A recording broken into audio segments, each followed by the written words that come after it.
एक बार मिलकर के ओम का उच्चारण करेंगे।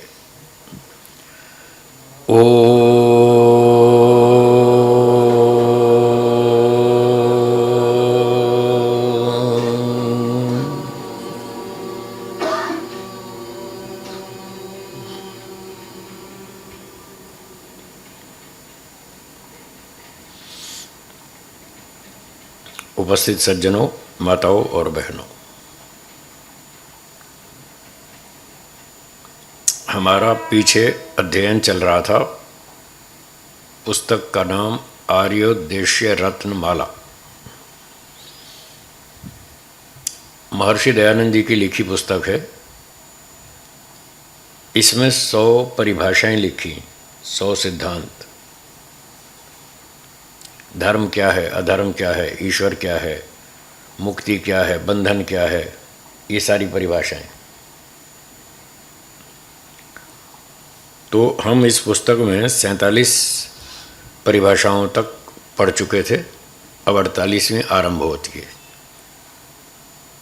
48वीं परिभाषा है कर्म के विषय में। कर्म,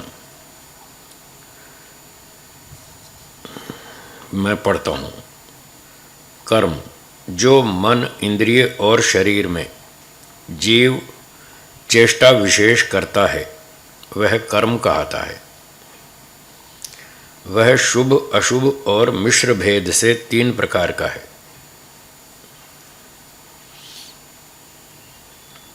वैसे 2 प्रकार के कर्म होते हैं। कर्म का मतलब क्रिया। कोई भी वस्तु अपने स्थान से हिल गई, थोड़ी भी हिल गई, उसका नाम है कर्म या क्रिया। तो ये 2 प्रकार के कर्म होते हैं। एक क्रिया होती है बस थोड़ी सी हिल गई है, उसने स्थान बदल लिया, तो ये भी क्रिया है। और एक होती है विशेष क्रिया, ये सामान्य क्रिया है। एक विशेष क्रिया, सामान्य क्रिया का कोई फल नहीं होता। जैसे मैंने हाथ यहाँ रखा है घुटने पर और थोड़ा सा ऐसे हिला लिया, क्रिया तो ये भी है, पर इसका फल कुछ नहीं है।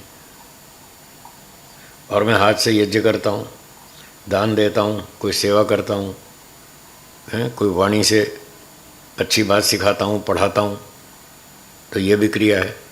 ये विशेष क्रिया है, इसका फल मिलेगा। तो सामान्य क्रिया का फल नहीं होता, विशेष क्रिया का फल होता है। जो सामान्य क्रिया है वो वैशेषिक दर्शन में उसका उल्लेख, जैसे ये बताया, वस्तु हाथ यहाँ से यहाँ हिल गया, ये हो गई क्रिया। वैशेषिक दर्शन की भाषा में ये कर्म है, ठीक है ना। पर ये सामान्य कर्म है, इसका कोई फल नहीं है। जो फलदायक कर्म है वो विशेष क्रिया होती है। फिर से परिभाषा को पढ़ता हूँ। जो मन, इंद्रिय और शरीर में जीव चेष्टा विशेष करता है, ये चेष्टा विशेष, ये शब्द कह रहा है कि अगर चेष्टा विशेष होती है तो कोई चेष्टा सामान्य भी होगी। अगर सामान्य कोई नहीं होती तो विशेष का कोई मतलब नहीं कहने का। तो यहाँ जो विशेष शब्द लिखा है इसका अर्थ है ये फल देने वाले कर्मों की बात है? नहीं, प्रयत्न तो उसमें भी है। ये देखो, ये भी प्रयत्न किया मैंने, बिना प्रयत्न के तो ये भी नहीं होगी। प्रयत्न क्रिया का कारण है। आत्म प्रयत्न हस्ता, आत्म संयोग प्रयत्नाभ्याम हस्ते कर्म, वैशेषिक का सूत्र है। आत्मा का हाथ से संयोग है और प्रयत्न है, तब हाथ में कर्म होता है। मैं हाथ को ऊपर ले जा रहा हूँ, ये प्रयत्न है। प्रयत्न के कारण ये कर्म हो रहा है। गति का नाम कर्म है, इस गति का कारण प्रयत्न है। आत्मा का प्रयत्न गुण चेतन में होता है, जड़ में नहीं होता। तो आत्मा प्रयत्न करेगा तो हाथ ऊपर जाएगा, केवल इच्छा से नहीं जाएगा। मैं इच्छा करता हूँ मेरा हाथ ऊपर जाए, नहीं जा रहा। इच्छा तो कर रहा हूँ, प्रयत्न नहीं कर रहा, तो वो हाथ नहीं ऊपर नहीं जाएगा। जब तक मैं प्रयत्न नहीं करूँगा तब तक ऊपर नहीं जाएगा। अब मैं इच्छा भी करता हूँ, प्रयत्न भी करता हूँ, दोनों काम करता हूँ, अब ऊपर जाएगा। तो प्रयत्न इसका कारण है, क्रिया का। ये तो वैशेषिक दर्शन हो गया। सामान्य क्रिया, कोई भी वस्तु हिल गई, थोड़ी भी हिल गई अपने स्थान से, वो भी क्रिया है। पहले तो गुरुजी इच्छा ही होती है, प्रयत्न करेंगे। पहले इच्छा होगी, इच्छा के बिना प्रयत्न नहीं होगा। कोई भी कार्य कुछ भी हो, आप बच्चे को बोलो उठ जा बेटा उठ जा, उसकी इच्छा नहीं है वो नहीं उठेगा। जब तक इच्छा नहीं होगी तब तक नहीं उठेगा, है सोता रहेगा। फिर आप बार बार कहेंगे उठो स्कूल जाना है लेट हो जाओगे, हाँ हाँ उठता हूँ, हाँ अभी 10 मिनट रुको, ऐसे बहाने में नखरे करता रहेगा, बहानेबाजी करता रहेगा, ऐसे ऐसे बोलता रहेगा, कभी इधर करवट लेगा कभी उधर लेगा। फिर आप ज़बरदस्ती उसको उठा देंगे, उठ लेट हो जाएंगे, फिर वो उठ जाएगा, फिर दूसरे रूम में जाकर सो जाएगा। इच्छा नहीं है ना, तो जब तक इच्छा नहीं होगी तब तक कर्म नहीं होगा। पहले इच्छा होगी, फिर प्रयत्न होगा, फिर कर्म होगा। ये सूत्र है वैशेषिक में। तो ये थोड़ी सी भी कोई वस्तु हिल जाती है तो वो सामान्य क्रिया है, उसका फल नहीं है। मेरे हाथ यहाँ रखा फिर ऐसे कर लिया, इसका कोई फल नहीं है, ये सामान्य क्रिया है। जैसे सामान्य चलना फिरना बैठना उठना, वो उसमें देखना सामान्य और विशेष का अंतर कैसे आएगा पकड़ में। मेरी क्रिया से कोई विशेष परिणाम निकलना चाहिए, किसी को हानि, किसी को लाभ, किसी को सुख, किसी को दुख। अगर मेरी क्रिया से किसी को हानि हो रही है, लाभ हो रहा है, सुख हो रहा है, दुख हो रहा है, वो विशेष क्रिया है। और मेरा हाथ यहाँ रखा है, मैंने यूँ हिला दिया, ना मुझे कोई हानि लाभ है ना आपको कोई हानि लाभ है, तो ये सामान्य क्रिया है। सामान्य और विशेष क्रिया का पता ऐसे चलेगा। सामान्य क्रिया तो हम दिन तो दिन करते ही रहते हैं, सामान्य क्रिया तो बहुत खूब करते हैं। नींद में करवट बदलते हैं, हाँ वो भी बदलते रहते हैं, करवट बदलते रहते हैं, वो शरीर की क्रिया है। ये शरीर की सामान्य क्रिया है, जैसे मैंने हाथ हिलाया ये सामान्य क्रिया है शरीर की। और फिर हम यज्ञ करते हैं, भोजन खिलाते हैं, थाली लगाते हैं, भोजन सेवा करते हैं, ये विशेष क्रिया है। इससे सामने वाले को लाभ होता है, सुख मिलता है। बर्तन साफ करते हैं, इससे विशेष लाभ होता है। झाड़ू पोछा लगाते हैं, कपड़ा धोते हैं, इससे विशेष परिणाम आता है। तो जिस क्रिया से विशेष परिणाम आए, हानि लाभ सुख दुख कुछ उत्पन्न हो, वो है विशेष चेष्टा, वो है फलदायक कर्म। और जिससे कोई विशेष प्रतिक्रिया नहीं हुई, कोई हानि लाभ नहीं हुआ, कोई नुकसान नहीं हुआ, कोई सुख नहीं हुआ, दुख नहीं हुआ, हमको भी नहीं हुआ, दूसरे को भी नहीं हुआ, तो वो फिर सामान्य क्रिया है, उसका फल नहीं मिलेगा। तो यहाँ चेष्टा विशेष की बात है, फल देने वाले कर्मों की। तो अभी महर्षि जी कह रहे हैं मन इंद्रिय और शरीर में जीव चेष्टा विशेष करता है। तो यहाँ इंद्रिय शब्द का अर्थ लेंगे वाणी। इंद्रिय तो बहुत सारी है, पर प्रसंग को देख के अर्थ लगाना चाहिए। मन वाणी शरीर से प्रसिद्ध है कि व्यक्ति 3 तरह से कर्म करता है, कुछ मन से, कुछ वाणी से, कुछ शरीर से। अब यहाँ वाणी की जगह इंद्रिय लिखा है, तो वाणी भी एक इंद्रिय है, इसलिए यहाँ इंद्रिय शब्द का अर्थ वाणी कर लेंगे। ये भाषा विज्ञान का नियम है।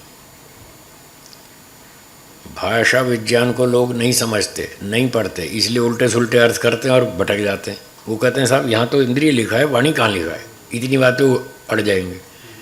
तो उनको ये पता नहीं कि भाषा विज्ञान पढ़ो, मीमांसा दर्शन है भाषा विज्ञान, उसमें 1000 कानून लिखे हैं।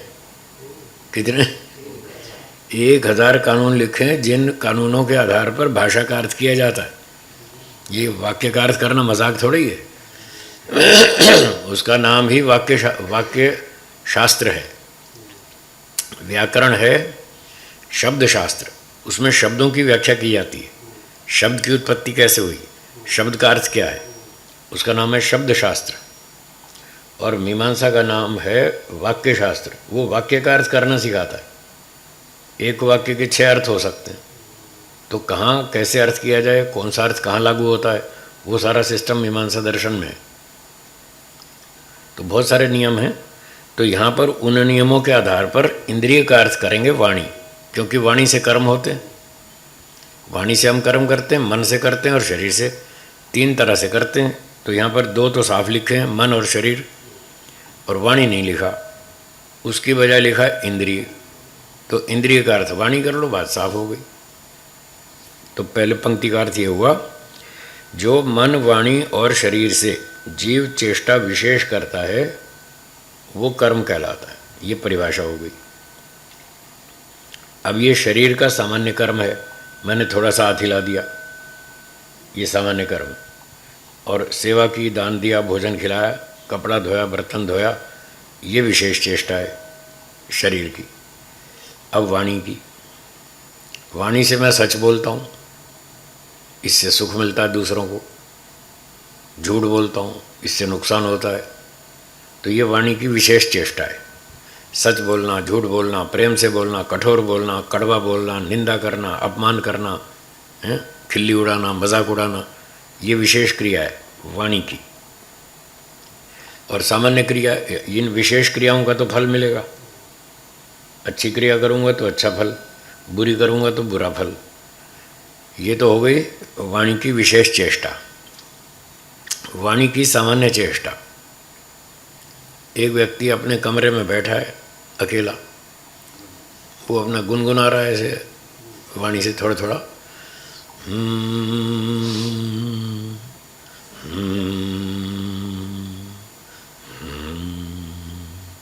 ऐसे वो बैठा अकेला गुनगुना रहा है। ये सामान्य चेष्टा है, तो इसका कोई फल नहीं।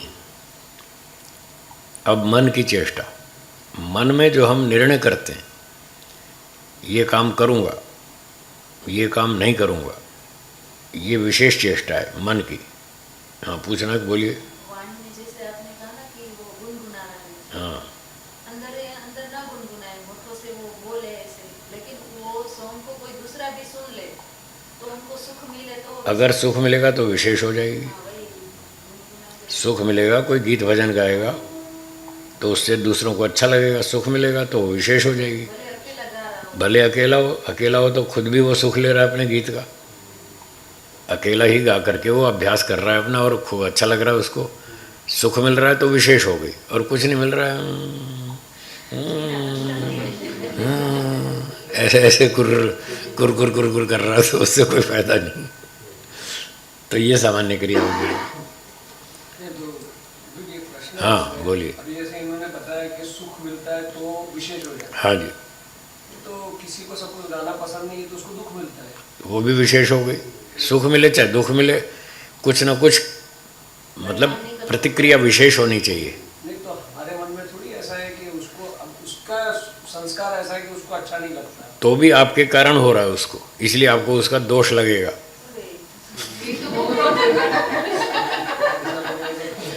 आपको चारों तरफ देखकर काम करना है। ऐसा नहीं है कि आप तो अपनी मस्ती में गा रहे हो और पड़ोसी बेचारा दुखी हो रहा है।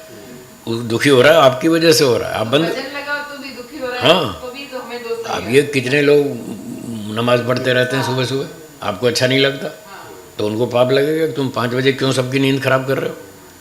कोई रात को 11-12 बजे तक स्टीरियो बजाता है ज़ोर से, अब पड़ोसी बेचारे बूढ़े आदमी सोना चाहते हैं, वो सो नहीं पा रहे, इतने ज़ोर ज़ोर से लाउड स्पीकर बजाते हैं, बैंड बाजे ढोल बजाते हैं, शादी बारात में आते हैं, खूब हल्ला करते हैं। कोई प्रवचन सत्संग चल रहा है, वो डिस्टर्ब होता है। बाहर की तो उसकी बात है, घर में 5 जन रहते हैं, अभी एक को पसंद है दूसरे को नहीं पसंद, उसको दूसरे रूम में जाना पड़ेगा। हाँ हाँ, हमारे गुरुकुलों में ऐसे नियम होता है। एक गुरुकुल में दो ब्रह्मचारी रहते हैं एक कमरे में, और रात को मान लो सोने का टाइम है, 9 बजे के बाद आप सो सकते हैं। हमारे यहाँ 9 साढ़े 9 छूट हो जाती है। तो अब एक ब्रह्मचारी 9 बजे सोना चाहता है और दूसरा ब्रह्मचारी उसी कमरे में रहता है, वो पढ़ना चाहता है। तो 10 बजे तक लास्ट है छूट, कि आप रात को पढ़ना चाहें तो पढ़ सकते हैं। तो 10 बजे तो फिर सोना है, फिर 10 के बाद कोई नहीं जागेगा, वो पक्का नियम है। अब एक कमरे में 2 ब्रह्मचारी रहते हैं, एक सोना चाहता है, एक पढ़ना चाहता है। तो जो पढ़ना चाहता है तो वो लाइट जलाएगा, तो लाइट जलाएगा तो वो सो नहीं पाएगा। तो फिर हमारे यहाँ नियम होता है कि जिसको पढ़ना है वो बाहर जाएगा, उस कमरे में नहीं बैठेगा पढ़ने के लिए। तो ऐसे दूसरे की सुविधा का ध्यान रखना पड़ता है। यही तो अहिंसा है। छोटी छोटी भूलें तो बहुत होती हैं लोग। तो कट गया अभी भूलें हो जाती है। मेरे मतलब सवेरे से शाम तक हो यही मेरा टोन बहुत हाई है। इसीलिए तो हम कह रहे हैं ना कि अष्टांग योग का पालन कोई सरल थोड़ा ही है। खूब तपस्या करनी पड़ती है, हर बात का ध्यान देना पड़ता है। मेरी वजह से किसी को कष्ट तो नहीं हो रहा, अगर हो रहा है तो मुझे वो काम ड्रॉप करना पड़ेगा, नहीं करना मुझे, और अपनी जगह ढूंढनी पड़ेगी, मैं वहाँ जाके करूँगा जिससे दूसरा डिस्टर्ब ना हो। ये सब ध्यान देना पड़ता है। ये हिंसा है, मेरे कारण कोई दुखी हो रहा है तो वो हिंसा है, अन्याय है। तो इसलिए सोच समझ के काम करना होगा। आपको भाषा कठोर नहीं बोलनी है, कोमल भाषा बोलनी है, मीठी भाषा बोलनी है, सुर भी ठीक रखना है, हाई टोन में हरियाणा की तरह नहीं। हरियाणा में हाई टोन चलती है ना, खूब कड़क भाषा बोलते हैं और जोर से बोलते हैं, ठीक धीमे सुर में नहीं बोलते, ऊंचे सुर से बोलते। तो मतलब हमको ये सारी चीज़ों का ध्यान देना पड़ेगा, तब जाके हम ठीक न्याय अहिंसा का पालन कर सकते हैं, तब जाके मोक्ष होगा। नहीं तो कितनी गलतियां अनजाने में होती रहती हैं, हमें पता ही नहीं है। उन्हीं को पता लगाने के लिए जंगल में जाना पड़ता है, गुरुकुल में एकांत में बैठो, चिंतन मनन करो, हर बात पर ध्यान दो, कहाँ क्या हो रहा है, मेरे कारण किसको दुख हो रहा है, अगर कहीं हो रहा है तो मैं वो काम नहीं करूँगा। ऐसे ऐसे करना पड़ेगा। घर हो चाहे बाजार हो, चाहे जंगल हो, चाहे नगर हो, कोई भी हो, हर जगह पर हमको इन बातों पर ध्यान देना होगा। तो ये मन की बात चल रही थी। अब मन में व्यक्ति संकल्प करता है, यज्ञ करूँगा, दान दूंगा, व्यायाम करूँगा, सेवा करूँगा, परोपकार करूँगा। जब मन में ये संकल्प करता है तो वो विशेष क्रिया है मन की, वो मन का शुभ कर्म, वो कर्म हो जाएगा। जो विशेष क्रिया है वो कर्म माना जाएगा, फिर उसका फल मिलेगा। और एक व्यक्ति के मन में विचार आता है, चोरी करूं या ना करूं, दो ऑप्शन है, झूठ बोलूं या ना बोलूं। आज शाम को व्यापारी आएगा पैसे मांगने, 6 बजे पेमेंट लेने आएगा, पैसे हैं नहीं, तो क्या करूं, सच बोलूं, झूठ बोलूं, मूर्ख बनाऊं, ना बनाऊं, क्या करूं। अभी विचार चल रहा है। जब तक विचार चल रहा है तब तक वो मन की सामान्य क्रिया है, इसका दंड नहीं मिलेगा। अभी वो कर्म नहीं बना, वो सामान्य क्रिया है, वो फल देने वाला नहीं बना। और जब हम दो में से एक ऑप्शन डिसाइड कर लेंगे कि झूठ बोलना ही है, आज तो उसको मूर्ख बनाना ही है, अब डिसीजन ले लिया, अब ये कर्म बन गया, अब ये मन की विशेष चेष्टा हो गई। तो विचार तो सुबह से रात तक दिन भर चलते ही रहते, वो तो चलते ही रहेंगे, उसकी चिंता नहीं है। पर जब आप डिसीजन ले लेंगे कि हाँ ये काम करूँगा, बस तब फिर वो कर्म बनेगा, तब उसका फल भोगना पड़ेगा। मन में डिसाइड कर लिया कि करेंगे ऐसा, लेकिन वो एक्शन लेते नहीं है, प्रयत्न नहीं करते, तो फिर वो कटेगा। ऐसा होगा कि देखो, मन से, वाणी से, शरीर से 3 तरह से कर्म होते हैं। क्रिया नहीं की। अब मान लो आपने सुबह 10 बजे डिसाइड किया कि शाम को 6 बजे उसको उल्लू बनाएंगे तो मन का कर्म तो हो गया, डिसीजन ले लिया, मानसिक कर्म हो गया सुबह 10 बजे। फिर 12 बजे दोपहर में सोचा भाई ये डिसीजन तो गलत है, बाद में सोचा आपने, फिर समझ आया कि नहीं ये तो गलत है, उल्लू नहीं बनाना चाहिए, खाम पाप लगेगा, दंड मिलेगा, चलो कैंसिल नहीं करेंगे। अब 12 बजे आपने वो प्लानिंग कैंसिल कर दी, तो शाम को 6 बजे आप उसको मूर्ख नहीं बनाएंगे तो शारीरिक अपराध करने से बच गए, वो कैंसिल नहीं होगा। मन का कर्म तो हो गया, उसकी तो एंट्री हो गई, जो एंट्री हो गई वो कैंसिल नहीं होने वाली, उसका तो फल मिलेगा। तो मन का कर्म अलग है, शरीर का अलग है। आपने शरीर वाला कैंसिल किया, मन वाला तो हो गई एंट्री। मन वाला तो कितना होता है। तो वही तो कह रहे हैं, इसलिए तो सोच समझ के काम करो, सोचो, विचार करो, करें ना करें, क्या करें, ऐसा करें वैसा करें, बस छोड़ दो, डिसीज़न मत लो। अगर उसके दंड से बचना है तो डिसीज़न मत लो कि ऐसा करेंगे। अगर डिसीज़न ले लिया तो फिर करना पड़ेगा, अच्छे वाला तो करेंगे, और गलत डिसीज़न ले लिया तो फिर आगे चल के वो भी कैंसिल करो। पर जब गलत डिसीज़न ले लिया तो उसका दंड तो मिलेगा, मानसिक कर का कर्म तो हो गया ना, उसका तो मिलेगा। हैं माफ़ी मांग लो, वो कैंसिल नहीं होता है, ईश्वर कैंसिल नहीं करेगा, मनुष्य कैंसिल कर देगा। आपने इनको 2 ऊंचे नीचे शब्द बोल दिए, कुछ गुस्से में आके कठोर भाषा बोल दी, मुँह निकल गई मुँह से, उस समय कंट्रोल नहीं रहा, बाद में आपको रियलाइज़ हुआ कि मैंने तो गलत बोल दिया। फिर जाके अगले दिन माफ़ी मांग ली, भाई मुझे दिमाग ऊंचा नीचा हो गया, मैं ठीक से नहीं बोला, मैं माफ़ी चाहती हूँ, मैंने गलत बोल दिया, मुझे माफ़ कर दो। अच्छा, इन्होंने आपको माफ़ कर दिया, क्योंकि माफ़ तो करना ही पड़ता है, हमको आपस में रिश्ते रखने हैं और लंबे चलाने हैं, एक दूसरे से लाभ लेना है, तो एक दूसरे की बातें सहन करनी पड़ती हैं। तो हमने सहन कर लिया, चलो कोई बात नहीं, हो गया, कोई बात नहीं, ऐसे कहकर उन्होंने तो उड़ा दिया, माफ़ कर दिया। पर ईश्वर ने माफ़ नहीं किया है, वो तो अभी भी दंड देगा वो भले ही माफ़ कर दे। ये पॉइंट नोट किया जाए, खास बात है।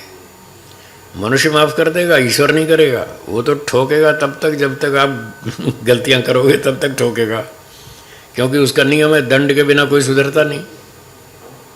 हम भी जो माफ़ करते हैं उसके लिमिट होती है, माफ़ करने के नियम होते हैं। एक बार माफ़ करेंगे, 2 बार करेंगे, 3 बार करेंगे, 250 बार थोड़ी करेंगे, फिर थक जाएंगे, फिर हम भी शुरू हो जाएंगे।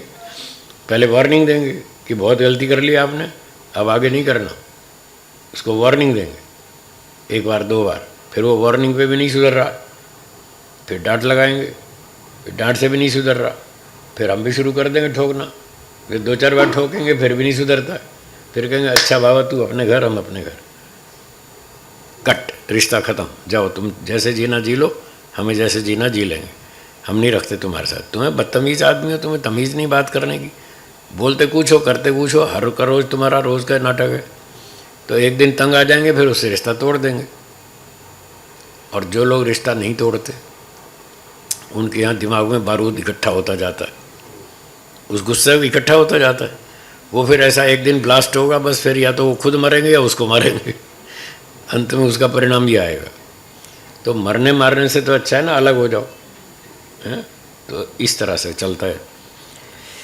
तो ये मन के, वाणी के और शरीर के कर्म हैं, जो विशेष कर्म हैं, उनका हमको फल मिलेगा। आपने अभी बताया कि मन से सोच भी लिया तो भी उसका कर्म बनता है।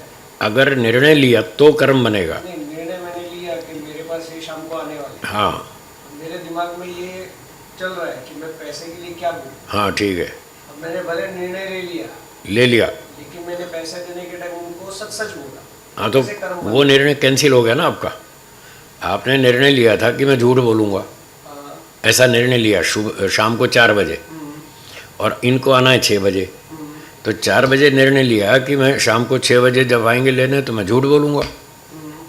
फिर 6 बजे आए आपने, फिर सच बोल दिया, झूठ नहीं बोला, तो झूठ वाला प्लान कैंसिल हो गया ना। तो शरीर वाला कैंसिल हुआ ना। तो हाँ, जो वाणी से बोलना था वो कैंसिल हुआ, और मन वाला 4 वाला वो तो जमा हो गया, एंट्री हो गई उसकी। डिसीजन लेते ही आपकी एंट्री हो गई, इसका दंड अब मिलेगा, उससे कोई नहीं बचाएगा। इसलिए क्या कह रहा हूँ, डिसीजन नहीं लेने का, उसके दंड से बचने का रास्ता है। डिसीजन मत लो, उसको वहीं लटका दो, अच्छा देखेंगे, सोचेंगे क्या करना, अभी हम कुछ निर्णय नहीं ले रहे, आगे सोचेंगे क्या करना, ऐसा कहकर छोड़ देंगे उसको। अगर छोड़ दिया तो आपका मानसिक कर्म नहीं बनेगा और आप दंड से बच जाएंगे। तो क्यों दंड भोगते हो? अब आगे पता नहीं, प्लान चेंज भी हो सकता है, सच भी बोले झूठ भी बोले तो चेंज हो सकता है, तो पहले डिसीजन क्यों लो? डिसीजन लेके तो आप फंस जाएंगे, इसलिए फंसना नहीं है, उसको वहीं लटका दो, देखेंगे सोचेंगे क्या करना है, बस, तो आपको फिर पाप नहीं लगेगा। तो फिर कूटनीति तो उसको ही बोलते हैं ना कि जहाँ पे मन में कुछ होता है, अलाइनमेंट बिगड़ जाता है, मन में कुछ चलता है, वाणी में कुछ आता है, आचरण में कुछ आता है, हाँ, कूटनीति बोलते वो तो वो फिर उसमें होता है। कूटनीति राजाओं के लिए है, पब्लिक के लिए नहीं। राजा लोग ऊपर से कुछ दिखाते हैं, अंदर से कुछ और करते हैं, क्योंकि उनको चोरों को पकड़ना, देश की रक्षा करनी है। इस पर्पज़ से राजाओं को ईश्वर ने छूट दी है कि आप देश की रक्षा के लिए, प्रजा की रक्षा के लिए, धर्म की रक्षा के लिए, न्याय की रक्षा के लिए आप नाटक करो, ड्रामा करो, नकली ड्रेस पहनो, सीबीआई बनाओ, सीआईडी करो, छुप करके जाओ, चोर को पकड़ो, उसको भागने मत दो, जो भी करो तुम, कोई भी भेष बदल कर जाओ, उसको चोर को पकड़ो, उसको नहीं छोड़ना। आजकल उल्टा कानून चल रहा है कोर्ट में। क्या चल रहा है? चाहे 100 अपराधी छूट जाएं, पर एक निर्दोष को दंड नहीं मिलना चाहिए। आजकल ये चल रहा है, ये गलत कानून है। अपने यहाँ वेद का कानून है, एक भी अपराधी छूटना नहीं चाहिए।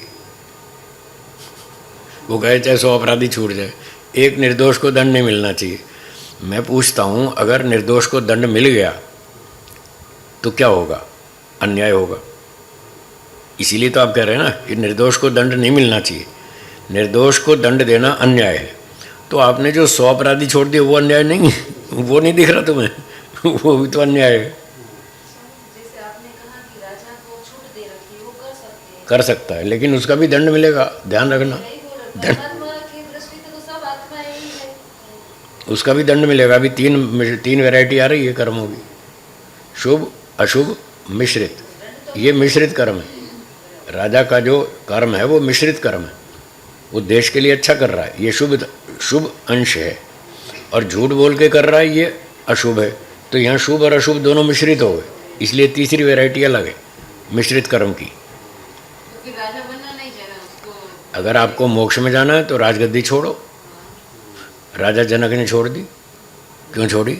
इसीलिए तो उसको मोक्ष में जाना है। राजा का मोक्ष नहीं होता है, क्षत्रिय का भी नहीं होता, वैश्य का भी नहीं होता, शूद्र का भी नहीं, किसी को भी नहीं होगा। केवल सन्यासी का होगा। मोक्ष में जाना है तो मेरी तरफ आ जाओ, सन्यासी बनना पड़ेगा तब मोक्ष होगा।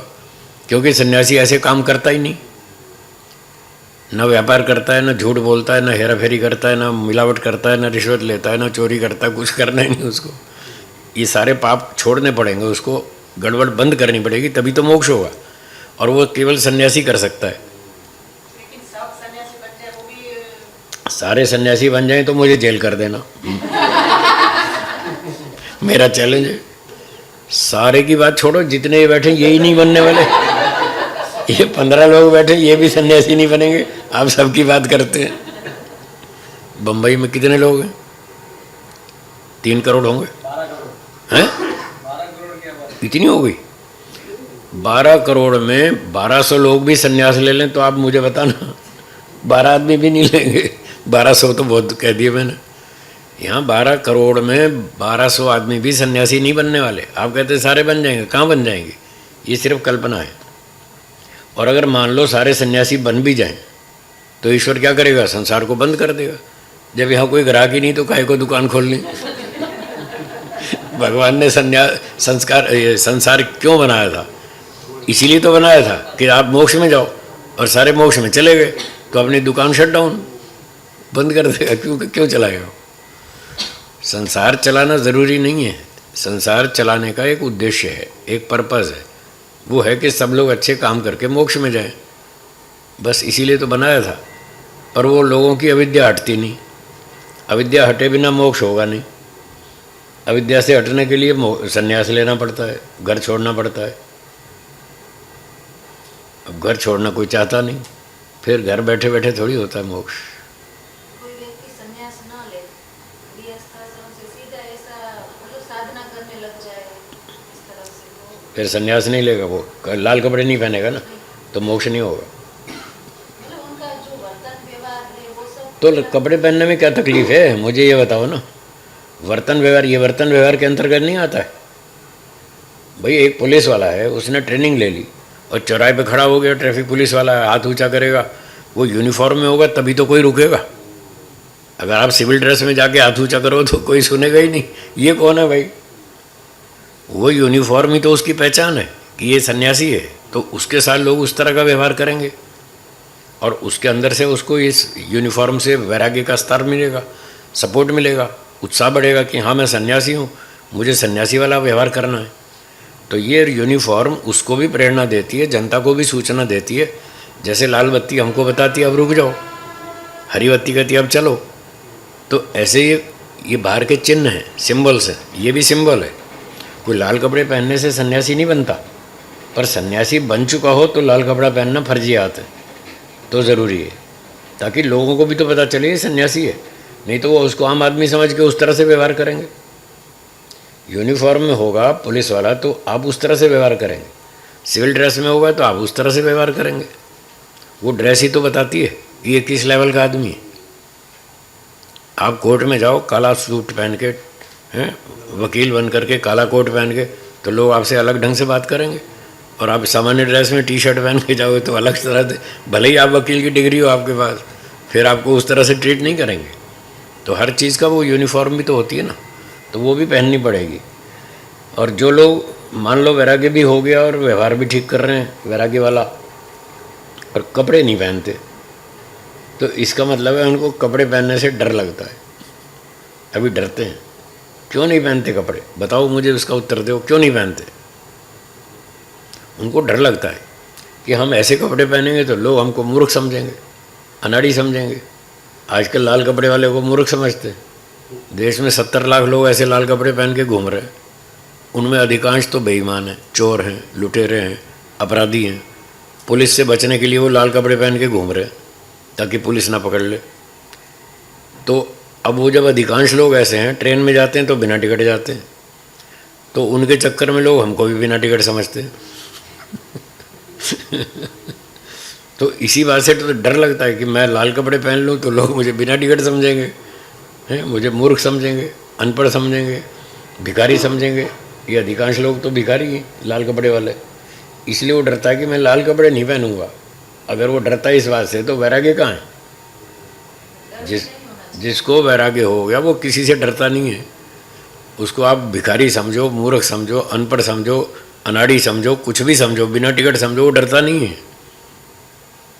मेरे साथ कितनी बार ऐसी घटना होती है, मैं दुकान पे जाता हूँ फ्रूट खरीदने, तो दुकान वाला पहले ही कहता है देख कर, चलो महाराज आगे चलो, आगे चलो। वो सोचता है भिखारी है, कुछ मांगने आया है, इसको पहले ही आगे सरका दो। ट्रेन में जाता हूँ तो लोग कहते हैं महाराज ये एसी का डब्बा है, लोकल डब्बे में जाओ टीटी तुम्हें उतार देगा रास्ते में। वो हमको बिना टिकट समझते।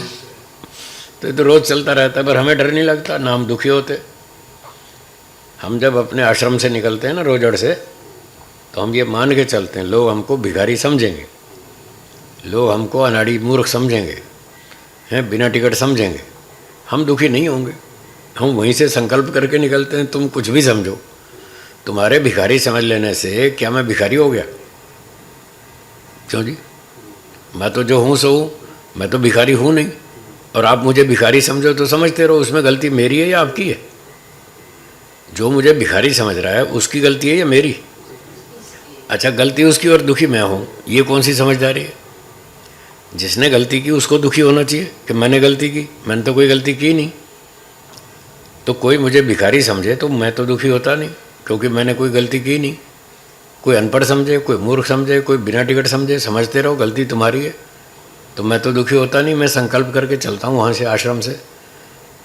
दुनिया उलट पलट हो जाए, मुझे दुखी नहीं होना है, बस मैं ये संकल्प लेके चलता हूँ। इसलिए लोग कुछ भी करते रहें, कुछ भी समझते रहें, मैं दुखी नहीं होता। तो इसका नाम है वैराग्य। ऐसा लेवल होना चाहिए, दुनिया कुछ भी समझे। लोग ईश्वर को कितनी गाली दे रहे हैं, रोज़ देते हैं ना, एक भी दिन खाली नहीं जाता। हर रोज़ ईश्वर गाली खाता है। जितनी गाली ईश्वर खाता है उतनी कोई भी नहीं खाता दुनिया में। सबसे ज़्यादा गालियाँ वही खाता है, और जबकि उसका इतना भी दोष नहीं है, इतना भी दोष नहीं है, फिर भी इतनी मार खा रहा है। वो क्या वो दुखी होता है? क्या वो रोने बैठ जाता है? बिल्कुल नहीं रोता, वो तो मस्त रहता है। वो जानता है गलती तुम्हारी है, मेरी थोड़ी है, मैं क्यों दुखी हूँ। तो सन्यासी जो होता है वो ईश्वर के गुण कर्म के स्वभाव अपना जीवन जीता है। जैसे ईश्वर सोचता है वो भी वैसे सोचता है, तब उसकी दोस्ती बनती है ईश्वर से, तब उसकी मित्रता बनती है, तब वो फिर मोक्ष में चला जाता है। उसकी तरह सोचना पड़ता है, उसकी तरह बोलना पड़ता है, उसकी तरह सारे काम करने पड़ते हैं, तब उसका मोक्ष होता है। ठीक है? तो ये मन में हम सामान्य विचार कर लें, भले ही कर लें, उसका निर्णय मत कीजिए, अंतिम डिसीजन मत लीजिए। ठीक है, देखेंगे, सोचेंगे, ऐसे करके छोड़ दें, तो फिर आपको पाप नहीं लगेगा, कोई वो कर्म की कैटेगरी में नहीं आएगा, एक विचार मात्र रहेगा। ठीक है, छुट्टी। तो ये मन, वाणी, शरीर से जो व्यक्ति चेष्टा विशेष करता है वो कर्म है। ये फल देने वाले कर्मों की बात है। अब इसकी 3 वैरायटी बताइए, शुभ, अशुभ और मिश्रित। ये 3 प्रकार का कर्म है। मन, वाणी और शरीर से कहा कर्म। तो अगर मन से कर्म करा है तो उसका फिर परिणाम या उसका फल भी उस तरह का है कि सारा ना अलग अलग है, अलग अलग है। कर्म अलग है, फल भी अलग है। मन के कर्मों का फल अलग है, वाणी के कर्मों का फल अलग है, शरीर के कर्मों का फल अलग है। सत्यार्थ प्रकाश के 9वें समोल्लास में लिखा है कि जो मन से पाप करता है, पाप कर्मों का फल बता रहा हूँ, जो मन से पाप करता है कैसे करता है? हे भगवान, इसकी टांग टूट जाए तो अच्छा है, ऐसे ऐसे दूसरों के बारे में उल्टा उल्टा सोचता है। इसकी टांग टूट जाए, उसके मकान में आग लग जाए, उसकी दुकान गिर जाए, हैं, उसका भूकंप आ जाए, उसका वो हो जाए, तो इस तरह से जो मन में बुरे बुरे विचार करता है, बुरी कामनाएं करता है दूसरों के लिए, तो उसको फिर शूद्र चांडाल परिवार में मनुष्य का जन्म मिलता है। शूद्र चांडाल, चांडाल उसको कहते हैं जो शमशान घाट में मुर्दे जलाता है, डेड बॉडीज जलाता है ना, एक आदमी होता है वहाँ, उसको चांडाल कहते हैं। तो अगर कोई मानसिक पाप करता है तो उस चांडाल के घर में उसके बच्चे का जन्म मिलेगा। अब उसको लोग दूर रखते हैं, उसको पास में आने नहीं देते, उसको घर में कोई फंक्शन पार्टी हो उसको घुसना नहीं देते, चल भाई तू दूर रहे। तो जब चांडाल को दूर रखते हैं तो उसके बच्चे को भी दूर रखते हैं। अब उसका बच्चा देखता है कि ये 10 बच्चे खेल रहे हैं, कूद रहे हैं, आपस में खा रहे हैं, पी रहे हैं, पार्टी कर रहे हैं और मुझे घुसने नहीं दे रहे। अब बताओ वो कितना जलेगा मन में। तो उसने मानसिक अपराध किया, मन मन में दुखी होते रहो। ये मानसिक अपराध का फल है। और वाणी का 9वें समोल्लास में लिखा है, वाणी से यदि झूठ, छल, कपट, धोखा, छल आदि बेईमानी करेंगे, ब्लफ करेंगे, तो फिर भगवान वाणी छीन लेगा और शेर भेड़िया बना देगा, पशु पक्षी, हिरण बना देगा, कौवा बना देगा, कबूतर बना देगा, तोता, मैना, मोर, चिड़िया, कुछ भी बना देगा। तो ऐसे पशु पक्षी बना देगा। ये वाणी के अपराधों का फल है। और शरीर से अपराध किए, चोरी, डकैती, लूटमार, हत्याएं, अपहरण, किडनैपिंग वगैरह वगैरह, वे विचार आदि। शारीरिक अपराध करेंगे तो फिर वृक्ष, वनस्पति, आम का पेड़, नीम का पेड़, कीकर का पेड़ हैं, पाप किए तो बरगद का तो बरगद का पेड़, 500 साल तक खड़े रहो, दंड भोगो अपना। बड़े पाप किए तो बड़ा दंड, थोड़े किए तो छोटा दंड। तो शारीरिक अपराधों का दंड ये है। वृक्ष आदि योनियों में, वृक्ष ऐसे भी हैं जो 15 दिन में ख़त्म हो जाते हैं और ऐसे भी हैं जो 500 साल तक चलते रहते हैं। तो जितना अपराध हो उस हिसाब से दंड मिलता है। तो ये सारा लिखा है। तो वाणी के कर्मों का फल अलग है, मानसिक कर्मों का अलग है, शारीरिक का अलग है, सब अलग अलग है। स्वामी जी, यहाँ पर लोग बोलेंगे ऐसा, पेड़ बन जाएंगे ना, क्या फर्क पड़ता है, शांति कितनी खड़े रहेंगे क्या। हाँ तो खड़े रहो, हमें क्या दिक्कत है। आप करो, पाप करो और जाओ पेड़ बनो, हमें क्या तकलीफ है। 500 साल के लिए आपको वृक्ष बना दिया तो 500 साल तक आप ना तो चल पाएंगे, इधर उधर चल भी नहीं सकते, वृक्ष तो वहीं खड़ा रहेगा पूरा जीवन। एक तो चलना फिरना बंद, ठीक है। करते रहेंगे। अंदर अंदर दुखी होंगे ना कि मैं चल फिर भी नहीं सकता। कुत्ते गधे कम से कम सैर तो कर लेते हैं, हम तो वहीं खड़े। हवा तूफान आता है, कभी ऐसे झूल जाएंगे, कभी ऐसे झूल जाएंगे, पर चल फिर के अपनी जान नहीं बचा सकते। कुत्ते तो भाग जाएंगे, पशु पक्षी अपना कहीं शेल्टर में पहुंच जाएंगे, अपनी रक्षा कर लेंगे। पेड़ तो खड़ा ही रहेगा, तूफान आएगा उखाड़ देगा उसको। ये पेड़ महसूस अंदर से अच्छे से कर पाते हैं। बिल्कुल करते हैं। मनुस्मृति में लिखा है, अंतः संज्ञा भवन्त्येते सुख दुख समन्विता। ये शब्द है महर्षि मनु के। ये आंतरिक अनुभूति करते हैं सुख दुख की, बाहर की नहीं। कुत्ते को डंडा मारो तो चिल्लाएगा, पेड़ को डंडा मारो चिल्लाएगा नहीं, बाहर से कुछ नहीं करेगा, अंदर अंदर दुखी होगा। ये क्या कम दुख है? उसको जेल में खड़ा कर दिया, तुम्हें हिलना भी नहीं यहाँ से, ये कोई कम दुख है क्या? आप एक बच्चे को कहो तुम्हें 3 दिन तक घर से बाहर नहीं जाना, देखो उसकी हालत ख़राब हो जाएगी। हैं, मैं बाहर नहीं जा सकता, मेरी तो जेल हो गई। तो बाहर घूमने पर बैन लग गया तो ये भी तो दुख है ना। तो उसको एक ही जगह खड़ा कर दिया, चलना फिरना भी मना, फिर बाहर की इंद्रियां उसकी स्टॉप कर दी। ऐसे देख नहीं सकते हमारी तरह, और ऐसे घूम नहीं सकते, चल फिर नहीं सकते, बाहर से कोई और मनोरंजन कुछ नहीं है, बस खड़े रहो। जैसे आदमी सो रहा हो नींद में, हम जैसे नींद में सो जाते हैं तो हमें बाहर का कुछ पता नहीं चलता। वृक्ष वनस्पतियाँ ये सुषुप्ति अवस्था में, इनको बाहर का कुछ पता नहीं चलता। तो ये कोई दंड कम है क्या कि बाहर से देखना नहीं, सुनना नहीं, बोलना नहीं, चखना नहीं, खाना नहीं, बस पड़े रहो, आंख बंद करके सोते रहो सारा जीवन। तो इस तरह से उनकी बाह्य अनुभूतियाँ नहीं हैं, लेकिन आंतरिक अनुभूतियाँ हैं। वो अंदर जब अच्छा मौसम होता है, अच्छी हवा चलती है, वर्षा होती है, तो सारे पेड़ हरे हरे हो जाते हैं, उनको खुराक अच्छी मिलती है, वो भी तब लगता है देखो कितने खुश हैं ये। हमको ऐसा लगता है कितने पेड़ हरे हरे हो रहे हैं, सब हरियाली छा गई, सब प्रसन्न है।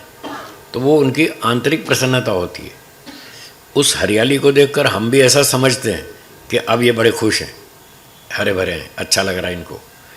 और जब मार्च का महीना होता है पतझड़ का, सारे पत्ते झड़ जाते हैं, सब टहनी टहनी रह जाती हैं, गंजे गंजे हो जाते हैं सारे पेड़। और फिर लगता है कितने दुखी हैं बेचारे, इनके पत्ते ही उड़ गए सारे, कोई खुराक नहीं मिल रही, कुछ नहीं है, पानी वर्षा कुछ नहीं है, तो बेचारे सूख जाते हैं। तो फिर अंदर अंदर दुखी होते होंगे ना। उन्नति भी रुक गई होगी। उन्नति 500 साल रुक गई। अब मनुष्य होते तो 500 साल में कितनी प्रगति कर लेते। अब ये सारा ब्लॉक हो गया उनका, सारी उन्नति रुक गई। तो ये सारा उनको दंड भोगना पड़ता है। वृक्षों को भी, उनमें आत्मा है। और जो होया वृक्ष वनस्पति औषधि के काम आती है, वो अलग बात है, वो अलग बात है। आगे हम उससे क्या लाभ लेंगे वो अलग चीज़ है। पर वृक्ष की योनि में डाल दिया, वो दंड तो मिल ही रहा है ना। यूँ तो कुत्ते से भी हम लाभ ले लेते हैं, रखवाली करवा लेते हैं, गाय से दूध ले लेते हैं, घोड़े पे सवारी कर लेते हैं, गधे पे भार ढो लेते हैं। वो तो ईश्वर बुद्धिमान है, वो मल्टीपर्पज़ काम करता है। एक तो उनको दंड दे दिया और हमारा फायदा कर दिया, हम उससे लाभ ले लेते हैं, उसको दंड दे दिया, दोनों काम पूरे हो गए। तो इस तरह से वो तो ईश्वर ने बुद्धिमत्ता की कि चलो वृक्ष बनाओ, आम का पेड़ बना दो, इसका दंड हो जाएगा और लोगों को आम खाने को मिलेगा, उनकी हेल्थ अच्छी रहेगी। तो ये जितनी भी वृक्ष वाली पापी जीवात्माएं हैं वो वर्षा ऋतु में बहुत उभर करके आती है। हाँ, तो उनको भी तो खाना तो उनको भी चाहिए ना। एक अपराधी ने अपराध किया और कोर्ट में केस हुआ, तो जज साहब ने कहा इसको 3 साल की जेल, इसको 3 साल तक जेल में रखना, छोड़ना नहीं। उसको 3 साल की सज़ा यदि पूरी करवानी है तो उसको आप 3 साल तक रोटी खिलाएंगे या नहीं? खाना तो देना ही पड़ेगा, नहीं तो 3 साल पूरे कैसे करेगा? 10 दिन में मर जाएगा वो। तो जो न्यायाधीश जेलर को कहता है कि इसको 3 साल जेल में रखो, वो जेलर को ये भी कहता है साथ साथ इसको खाना भी देते रहना, सोने की जगह देना, टॉयलेट बाथरूम की व्यवस्था करना, रोगी हो जाए तो चिकित्सा भी कराना। इसको 3 साल जेल कटवानी है, इसको 3 साल तक जेल में दंड देना। तो उस दंड भुगवाने के लिए उसको जिंदा भी तो रखना पड़ेगा, तो उसके लिए भोजन भी देना होगा। ऐसे इन पापी वृक्षों को जो 500 साल की सज़ा है, 200 साल की सज़ा है, वो पूरी करवाने के लिए खुराक तो देनी पड़ेगी ना। इसलिए भगवान बरसात भी करेगा, मट्टी खाद भी देगा, सब देगा। उसको ज़िंदा रखना है 300 साल, अपना दंड पूरा करो। किसी को 20 साल, किसी को 5 साल, किसी को 3 साल, जिसका जितना अपराध है उतनी सज़ा देने के लिए, पूरी करवाने के लिए उसको भोजन तो देना ही पड़ेगा। तो वो देता है, न्यायाधीश भी देता है, जेलर को कहता है इसको खाना खिलाना, और ईश्वर भी कहता है, हमको कहता है इस गाय को रोटी देते रहना, इसके 20 साल पूरे करवाने हैं और 20 साल तक इससे दूध लेना है, इसको 20 साल जिंदा रखने के लिए इसको घास चारा देते रहना। तो ईश्वर ने हमको कहा, तो हम उसको घास चारा देते हैं, तो उसका भी काम चलता रहता है, भोजन भी मिलता रहता है, उसका दंड पूरा होता रहता है, हमको दूध मिल जाता है, हमारा काम चल जाता है। हमको भी दूध चाहिए, दूध चाहिए, दही चाहिए, मक्खन चाहिए, मलाई चाहिए, मिठाई चाहिए, छाछ चाहिए, कढ़ी चाहिए, पेड़ा चाहिए, बर्फ़ी चाहिए, गुलाब जामुन चाहिए, रसगुल्ला चाहिए, हर चीज़ तो दूध से बनती है। और दूध कहाँ से आएगा? गाय से। तो इसलिए गाय को चारा देना हमारा फर्ज बनता है, हमारी ड्यूटी बनती है, उसको चारा खिलाओ और अपना लाभ लो। बहुत मल्टीपर्पज़ काम है ईश्वर के, ऐसे काम करता है वो, सब तरफ चौकन्ना रहता है। और उसने कोई भी प्राणी फालतू नहीं बनाया। संसार में लाखों प्रकार के जीव जंतु हैं, सबका कोई ना कोई काम है, और उस प्राणी से सृष्टि को कहीं ना कहीं कोई ना कोई लाभ है। तो इतना बुद्धिमान है ईश्वर, ऐसे बनाता है सृष्टि। हम समझ नहीं पाते, हमें कई काम तो ऐसे लगते हैं तो फालतू बना दिया है, ये क्यों बना दिया? अब शेर, कई लोग कहते हैं शेर तो फालतू में बना दिया, मार मार के खाता है। अब ये नहीं सोचते जंगल में कोई ज़ेब्रा मर गया, कोई ऊँट मर गया, तो उसकी डेड बॉडी का कौन ठिकाना लगाएगा? उसको साफ सफाई कैसे करेंगे? वहाँ कोई भगवान दूसरे कर्मचारी थोड़ी भेजेगा। तो शेर, भेड़िए, जितने मांसाहारी पशु हैं, ये ईश्वर के सफाई कर्मचारी हैं। जैसे आपके गली मोहल्ले में आते हैं सफाई वाले, तो ये भगवान के बनाए सफाई कर्मचारी हैं। ये उन डेड बॉडीज़ को खा पी के साफ कर देते हैं ताकि बीमारी नहीं फैले। बड़े तो समझ में आ गए, लेकिन मच्छर का क्या काम है? मच्छर अपना कचरा खाता है, उसका छोटा पाप है। तो बड़े पाप वाले को शेर भेड़िया बनाया, छोटे पाप वाले को मच्छर बनाया। उसके अपने भी तो कर्म का फल नहीं देना क्या? वो भी क्लीनिंग का काम तो करता है, वो भी क्लीनिंग करता है, कचरा खाता है वो भी। मुर्गी खाती है, चिड़िया खाती है, सब अपना अपना खाना खाते हैं और संसार को सफाई करते रहते हैं। ये सारे कर्मचारी हैं भगवान के बनाए हुए। हमें समझ आती है चाहे नहीं आती वो हमारी कमी है, लेकिन ईश्वर ने जो बनाया वो सही बनाया। हमारी बुद्धि ईश्वर से ज़्यादा नहीं है, बहुत कम है। तो उसने जो बनाया वो सोच समझ के बनाया, उसका काम सारा परफेक्ट होता है। हमारी कमी है, हम नहीं समझ पा रहे तो कोई बात नहीं, अपनी कमी स्वीकार करो। और हर बात को जानना ज़रूरी भी नहीं है, हमें पर्पज़ तो मोक्ष का है ना। अब कार मैकेनिक बनना कोई ज़रूरी थोड़ी है। अगर मैकेनिक नहीं बनेंगे तो क्या मोक्ष नहीं होगा? हो जाएगा। पायलट नहीं बनेंगे तो क्या मोक्ष नहीं होगा? हो जाएगा। हर चीज़ हमको नहीं सीखनी है, हमको उतनी सीखनी है जो मोक्ष प्राप्ति में सहयोगी है। जिसके बिना मोक्ष नहीं होने वाला उतना हमको कंपलसरी है करना, उतना हम कर लेंगे। खाना पीना जीना स्वास्थ्य रक्षा इतना हमको सीखना पड़ेगा, और अपना ध्यान करना, पढ़ाई करना, समाज सेवा करना, परोपकार करना, ये मोक्ष के लिए ज़रूरी है। इसके बिना मोक्ष नहीं होगा। तो इतना हमको करना है बस। बाकी दुनिया करती रहे, जिसको जो करना है करता रहे, या फिर भगवान चलाएगा दुनिया, वही चला रहा है, हम थोड़ी चला रहे हैं। वो चला लेगा जैसे चलाना है। हमको बहुत थोड़ा काम करना है और सीधा मोक्ष में जाना है बस।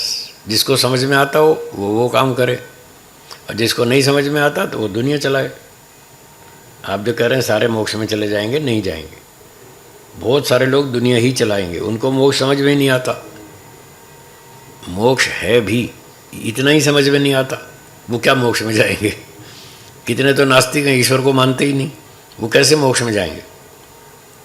तो दुनिया की ज़्यादा चिंता ना करें, अपनी बात सोचें, ठीक है? तो इसका मतलब हमको अभी ये समझना है कि अगर हम अच्छा काम नहीं करते तो भी वो अच्छा काम करवाएगा ही। वो ज़बरदस्ती नहीं कराएगा, वो सूचना देगा, ऑफर करेगा, भाई ये अच्छा काम है, ये बुरा काम है। जैसे बताया कि कोई भी वस्तु को निरर्थक नहीं की है, मतलब ईश्वर ने व्यर्थ नहीं बनाया, वो कुछ ना कुछ देता ही है। कुछ ना कुछ तो देगा ही। तो बस जो मैंने ये जन्म में अच्छा काम नहीं किया तो फिर मेरे को फिर वो जन्म लेके फिर मुझको करना ही है। हाँ, पशु पक्षी बना देगा, वहाँ तो दंड के रूप में भेजेगा। आपने गलती की, चोरी की, झूठ किया, बोला, बेईमानी की, हेरा फेरी की, उसके दंड के रूप में पशु पक्षी बना दिया या वृक्ष बना दिया। तो वो जो बनाया, मुख्य कार्य तो आपको दंड देना है, दंड दे दिया, और साथ में उसने ये लाभ भी ले लिया कि चलो आपकी वजह से दूसरों को भी फ़ायदा हो जाए, इनको भी तो ज़िंदा रखना है। तो इनको ज़िंदा रखने के लिए उसने आपको तो दंड दे दिया, साथ साथ एक खासियत और डाल दी आपकी लाइफ में, जिससे दूसरों को फ़ायदा हो जाए। तो इस तरह से वो ज़बरदस्ती लाभ ले रहा है, आप स्वेच्छा से नहीं कर रहे हैं। पशु पक्षी बनाकर ईश्वर ज़बरदस्ती आपसे लाभ ले रहा है। कोई गाय खुद आती है, कहती है आओ जी मेरा दूध निकाल लो। कोई गाय खुद थोड़ी आती है दूध निकाल लो। वो तो भगवान ने बना रखा है सिस्टम, या फिर उसका मालिक है, वो जाता है और उसको चारा खिलाता है, फिर उससे दूध ले लेता है। पर मनुष्य तो स्वैच्छिक स्वयं कर्म कर सकता है ना। चलो जी बैठो, मैं आपको भोजन खिलाता हूँ, मैं आपकी सेवा करता हूँ, मैं जूते रखूँगा, मैं चप्पल रखूँगा, मैं सफाई करूँगा। धर्म स्थानों में लोग जाते हैं, वहाँ पर सफाइयाँ करते हैं, वो स्वेच्छा से करते हैं। तो मनुष्य में और पशु पक्षी में ये अंतर है। पशुओं से, पक्षियों से ज़बरदस्ती लाभ ले लिया जाता है। घोड़ा कभी नहीं कहता आओ जी मेरी सवारी कर लो, है ना। हम ज़बरदस्ती उस पर बैठ जाते हैं, सवारी कर लेते हैं। बाकी जीवात्माएं और पुण्य जीवात्मा दोनों को एक दूसरे पर निर्भर रखा है। वो तो रखा ही है, ये तो संसार चेन है ना, ऐसी चेन बना रखी है, तभी तो संसार चल रहा है।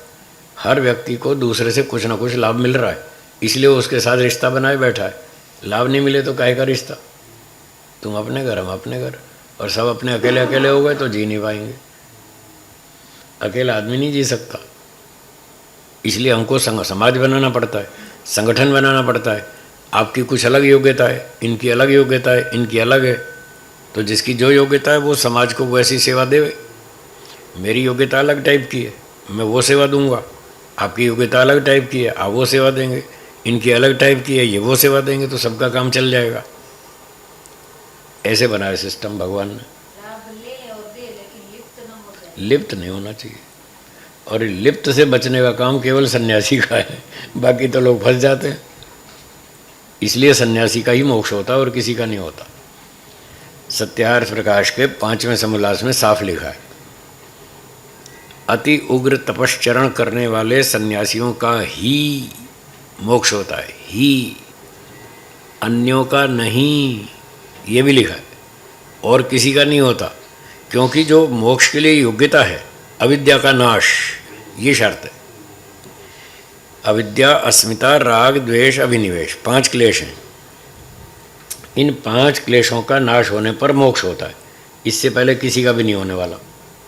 और इतने 5 क्लेशों का नाश करने के लिए सन्यासी बनना पड़ता है, घर बैठ के होता नहीं। घर बैठ के मोक्ष हो जाता तो महर्षि याज्ञवल्क्य भी क्यों छोड़ते घर, महर्षि दयानंद जी घर क्यों छोड़ते, महात्मा बुद्ध घर क्यों छोड़ते, कितने लाखों लोग सन्यासी बने घर छोड़ छोड़ के। घर में रह के नहीं हो सकता। अगर घर में रह के हो जाता तो ईश्वर 2 ही आश्रम बनाता, ब्रह्मचर्य आश्रम, गृहस्थ आश्रम, उसके बाद मोक्ष। वानप्रस्थ क्यों बनाया, सन्यास क्यों बनाया? इसलिए तो बनाया कि गृहस्थ मोक्ष नहीं होने वाला, उसमें बहुत सारी कमियां हैं। वो कमियां दूर करने के लिए पहले वानप्रस्थ में जाओ, तपस्या करो, विद्या बढ़ाओ, वैराग्य बढ़ाओ। तो वानप्रस्थ अपने विकास का समय है। ये इंडिविजुअल डेवलपमेंट के लिए बनाया तीसरा आश्रम। व्यक्तिगत विकास करो, अच्छा ऊंचा स्तर बनाओ, वैराग्य ऊंचा उठाओ। फिर चौथा सन्यास बनाया कि अब जो आपने सीखा तो इसको आप देश भर में बांटो, दूसरों को भी सिखाओ।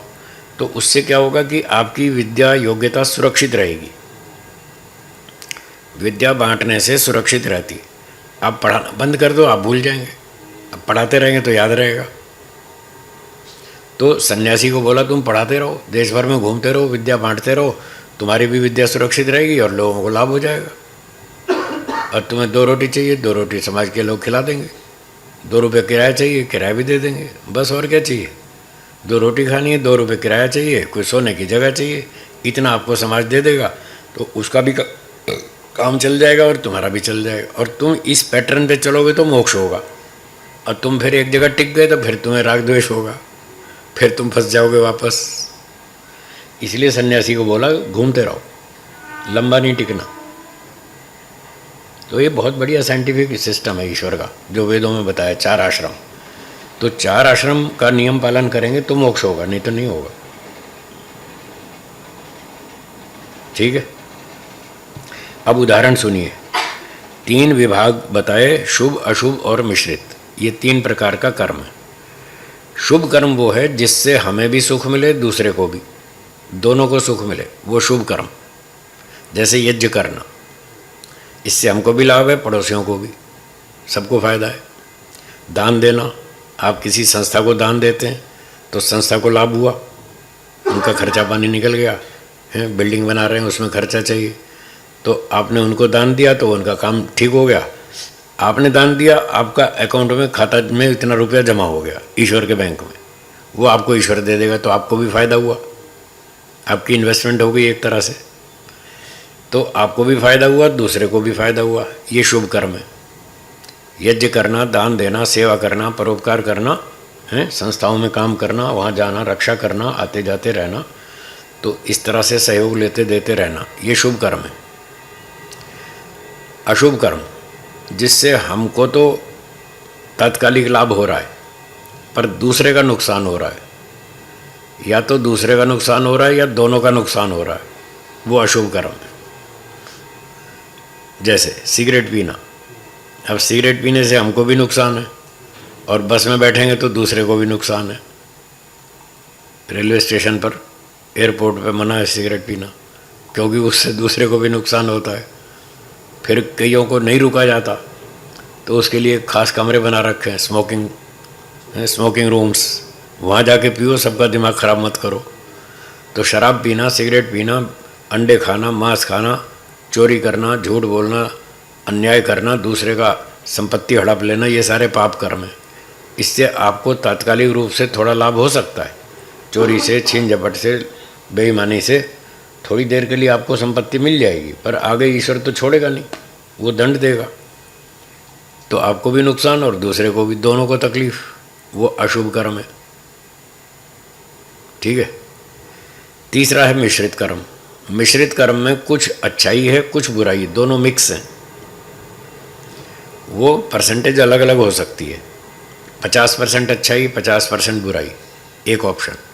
70-80% अच्छाई है, 20% बुराई, अथवा 20% अच्छाई है, 80% घोटाला है। वो सारे मिश्रित कर्म हैं।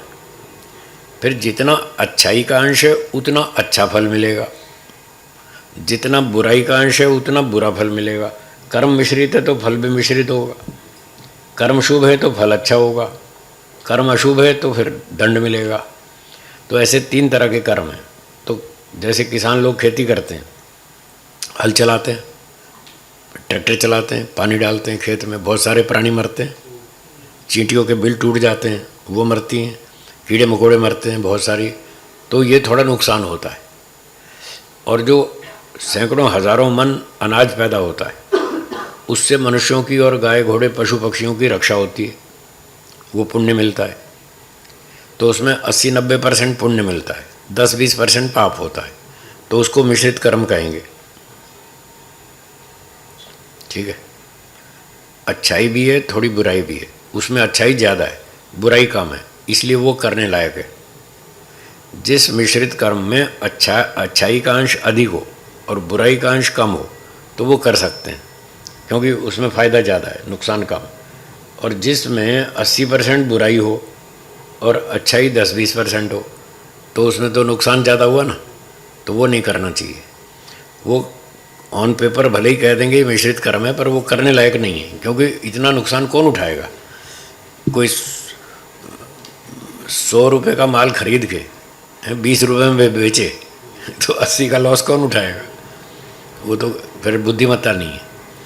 तो खेती करना ये मिश्रित कर्म है। व्यापार में भी कुछ लोग व्यापार करते हैं, बिजनेस करते हैं, उसमें 80% तो ठीक काम करते हैं, 20% झूठ भी बोलते हैं, छलकपट भी करते हैं, नकली माल भी बेच देते हैं, कुछ मिलावट भी कर देते हैं, तो वो भी मिश्रित कर्म हो गया। तो उसमें ये देखना चाहिए कि ईमानदारी से करो तो बहुत अच्छा, और गड़बड़ करनी हो तो कम से कम करो।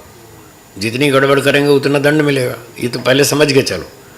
माफ़ी कहीं नहीं है, छूट छाट कहीं नहीं है, कोई कंसेशन नहीं है। जितनी गड़बड़ करेंगे उतना दंड मिलेगा।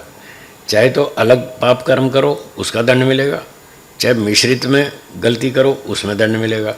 गलती का मतलब दंड, सीधी बात है। ईश्वर का न्याय बिल्कुल सिंपल है, सीधा। जहाँ गलती की वहाँ दंड। अनजाने में गलती हुई तो थोड़ा दंड, जानबूझकर गलती की तो ज़्यादा दंड। एकदम फंडा क्लियर है।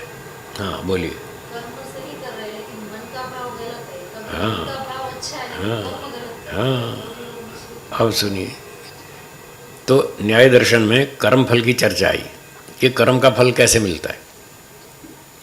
तो वहाँ 2 चीज़ें बताई। प्रवृत्ति दोष जनितो अर्थ फलम, ये सूत्र है। कर्म का फल कैसे होता है, तो वहाँ बताया कि 2 चीज़ें काउंट होती हैं तब फल का डिसीजन होगा। कर्म का डिसीजन होगा, फिर उसके आधार पे फल का निर्णय होगा। एक तो है हमारे मन की भावना, बोलिए, और दूसरा हमारी क्रिया। क्रिया जो हम कर रहे हैं उसका परिणाम क्या निकला, क्रिया का परिणाम। मन की भावना और क्रिया का परिणाम, इन 2 को मिला करके तब कर्म का डिसीजन होगा। ये अच्छा कर्म है, बुरा कर्म है या मिश्रित है, इन 2 पर डिपेंड करता है। फिर जो कर्म की कैटेगरी बनेगी, शुभ अशुभ मिश्रित, फिर उसी तरह का फल मिलेगा। तो जैसे मैं 2-4 उदाहरण देता हूँ। एक सैनिक है, बॉर्डर पे खड़ा है, उसको सेनापति ने आदेश दे रखा है कि यहाँ खड़े रहो, और जो भी अंदर घुसे, बॉर्डर क्रॉस करे बेईमान विदेशी, उसको गोली से उड़ा देना। हमारा ऑर्डर हो गया, बस देखते ही गोली मारो। तो वो तैयार हो गया, चुस्त सावधान, वो देखता रहता है कौन आ रहा है। उसने देखा 4 लोग घुस रहे हैं बॉर्डर से अंदर, ऐसे घुस रहे हैं। उसने उठाई बंदूक, 4 को उड़ा दिया। उसने सेनापति के आदेश का पालन किया। उसको दंड मिलेगा या इनाम?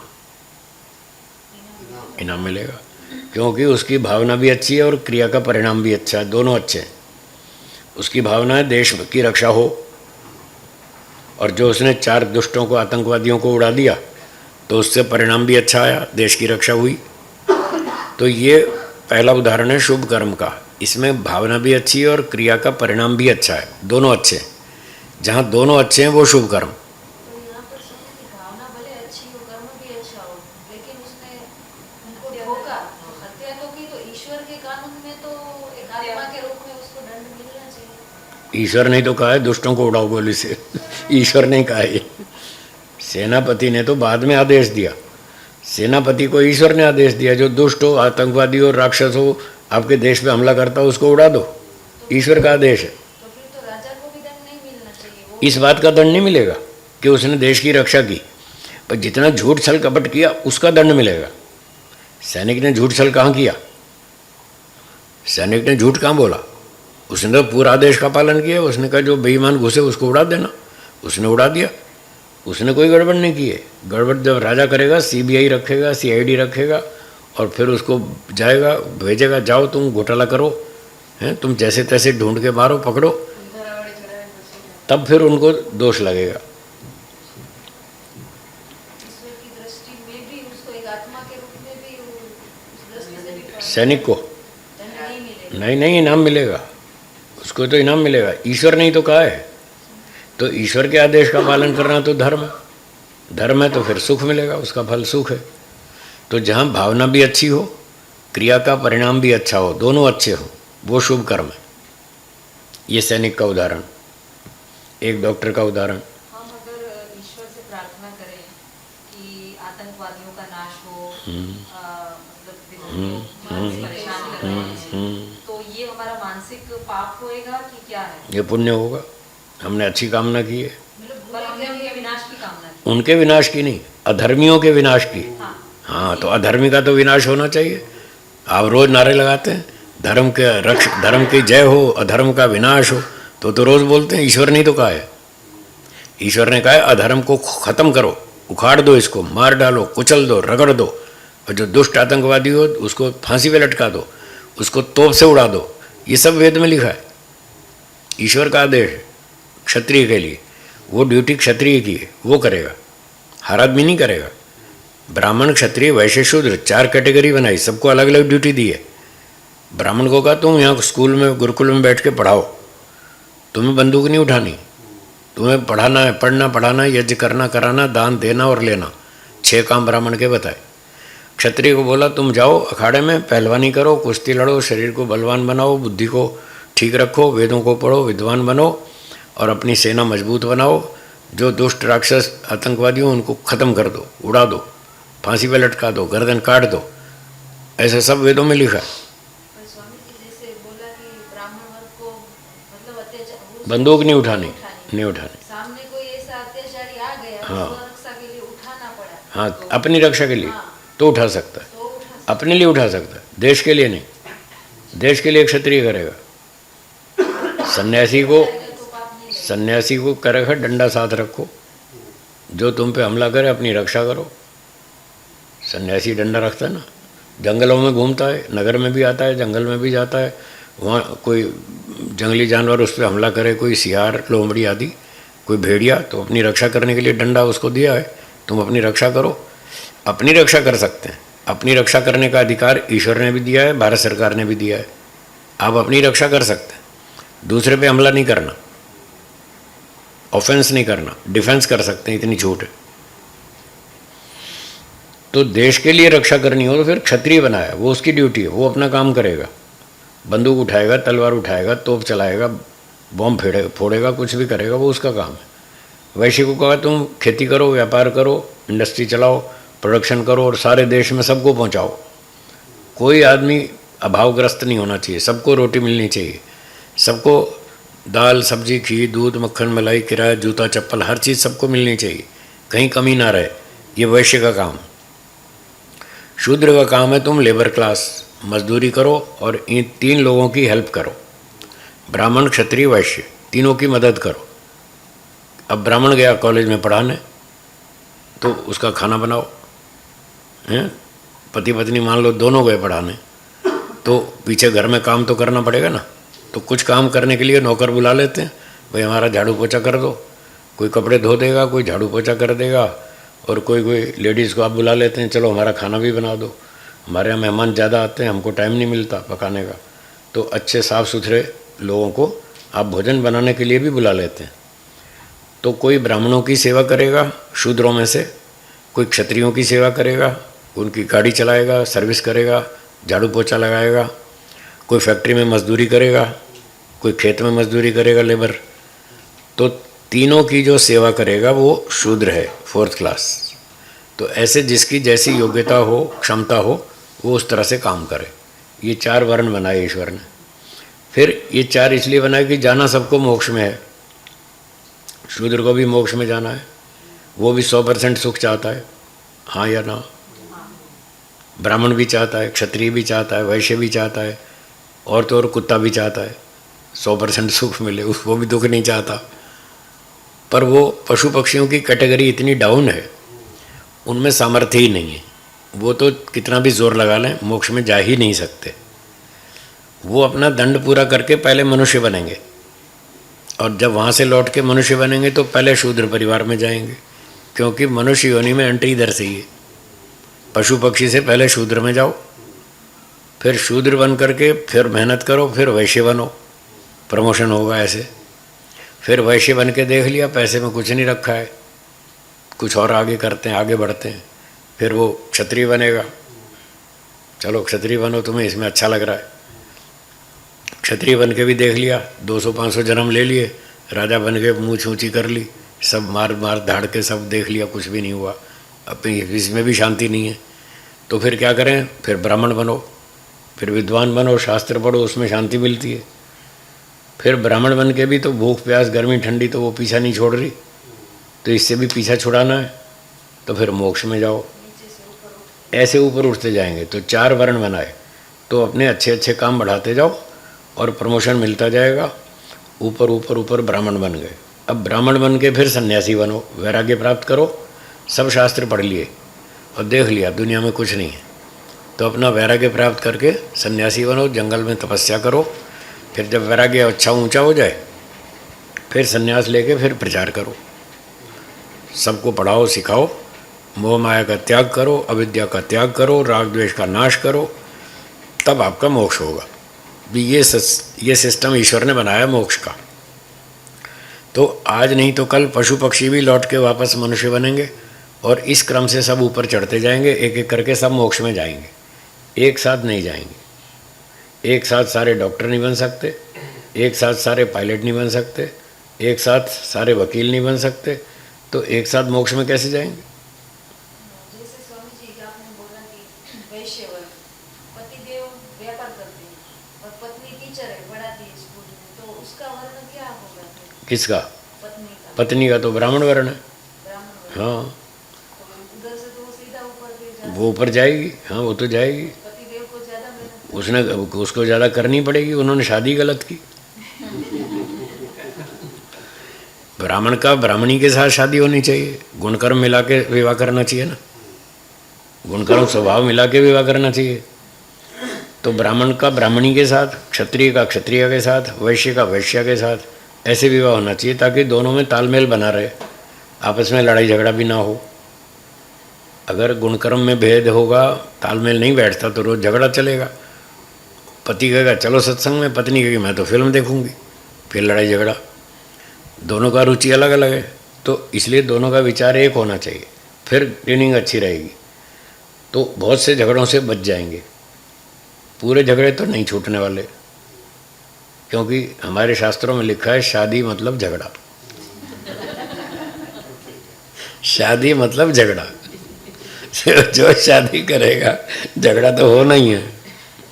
क्यों होना है? उसका पीछे रीज़न है, बिल्कुल साइंटिफिक है। यहाँ कुछ भी अंधाधुंध कुछ नहीं है, हर चीज़ साइंटिफिक है, हर के पीछे आपको लॉजिक मिलेगा, कोई भी सिद्धांत हो। शादी का मतलब झगड़ा क्यों? एक प्रश्न पूछता हूँ, उसका उत्तर आप बताइए, आपको आंसर मिल जाएगा कि शादी का मतलब झगड़ा क्यों है। क्या संसार में कोई भी 2 व्यक्ति ऐसे हो सकते हैं जिनके विचार 100% एक जैसे हों? तो जब 2 व्यक्ति शादी करेंगे तो उनके विचार 100% एक जैसे कैसे होंगे? तो जहाँ जहाँ विचारों में टक्कर होगी वहाँ झगड़ा तो होना ही है। महर्षि दयानंद जी ने सत्यार्थ प्रकाश में लिखा है, लड़का लड़की के गुणकर्म स्वभाव मिला के विवाह करें। यदि लड़का लड़की के गुणकर्म स्वभाव मिला के विवाह करें तो घर में झगड़ा कम होता है, ये लिखा है। ये नहीं लिखा कि नहीं होता है, ऐसा नहीं लिखा उन्होंने, ये लिखा है झगड़ा कम होता है। संभावना तो है। वो तो गारंटी है, संभावना नहीं गारंटी है। झगड़ा कम होता है। और फिर आगे लिखा है यदि बिना गुणकर्म स्वभाव मिलाए विवाह कर दें, फिर लिखा है रोज घर में देवासुर संग्राम मचा रहे। ऐसा लिखा है, मैं नहीं कह रहा हूँ, उन्होंने लिखा है नित्य घर में देवासुर संग्राम मचा रहे, ऐसा लिखा है। तो देवासुर संग्राम तो आप समझते ही, रोज की रोज लड़ाई होगी, हो ही रही ना, घर घर में हो रही है, क्योंकि विचार नहीं मिलते। तो अब अगर झगड़े से बचना हो तो फिर क्या उत्तर है भाई? अकेले रहो। जहाँ भी दो होंगे झगड़ा होगा, चाहे कोई भी दो हों, पति पत्नी हों, दो भाई हों, दो बहनें हों, पड़ोसी हों, मित्र हों, दोस्त हों, कोई भी दो हों, दो हुए तो झगड़ा शुरू। इसलिए अकेले रहो, वही ठीक है। तो इसलिए एकांत में रहो, साधना करो, तपस्या करो, उतने खुश रहेंगे। जितना समय आप अकेले बिताएंगे, क्या बोला? जितना समय आप अकेले बिताएंगे जीवन का, उतना समय आप सुखी रहेंगे। और जितनी देर आप दूसरे के साथ रहेंगे, उतनी देर तक टेंशन, पता नहीं है कब क्या बोल देगा, है कब कौन सी फरमाइश कर देगा, फिर मुझे इसकी सुननी पड़ेगी, और मैं नहीं मानूंगा तो फिर झगड़ा करेगा। इसलिए जहाँ भी आप दो होते हैं, बस वहीं खतरा शुरू। तो जितनी देर आप अकेले रह सकें उतना अच्छा। इसलिए मैं 12-14 घंटे अकेला ही रहता हूँ हर रोज़ 12-14 घंटे मैं मेरे लिए रखता हूँ, 10 घंटे समाज के लिए, 12-14 घंटा मेरे लिए। तो मैं शांति से जीता हूँ, भगवान के साथ रहता हूँ, खुश रहता हूँ। विवेक और समझदारी से हैं? विवेक और समझदारी से हाँ, करना चाहिए, उतना ज़्यादा सुख मिलेगा जितना, क्योंकि हर आदमी अकेला तो जी नहीं सकता। अगर अकेला जी लेता तो मैं 24 घंटे अकेले रहता, पर मैं 24 घंटा अकेला इसीलिए नहीं रहता कि मैं अकेला जी नहीं सकता, मुझे दूसरों की मदद चाहिए। अब जब दूसरे की मदद चाहिए तो कुछ देनी भी पड़ेगी, फ्री में तो कौन देगा। इसलिए मैं कुछ लाभ लेता हूँ, कुछ देता भी हूँ। तो जब मैं देता हूँ वो मेरी ड्यूटी बनती है, क्योंकि मैं लाभ ले रहा हूँ, इसलिए कुछ समय दे देता हूँ लाभ।